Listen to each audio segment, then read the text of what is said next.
Quantum ইন্টারনেটের মূল উপাদানগুলো হলো কোয়ান্টাম রিপিটার, কোয়ান্টাম মেমোরি এবং কোয়ান্টাম প্রসেসর। এই উপাদানগুলো একসাথে কাজ করে তথ্য আদান-প্রদান করে ও সংরক্ষণ করে।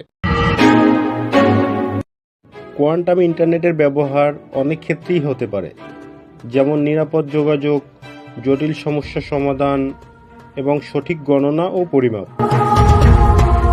কোয়ান্টাম ইন্টারনেট এখনও পরীক্ষার পর্যায়ে আছে, তবে এটি আমাদের যোগাযোগের পদ্ধতি সম্পূর্ণ বদলে দেবে এবং আরও নিরাপদ ও দ্রুত করবে।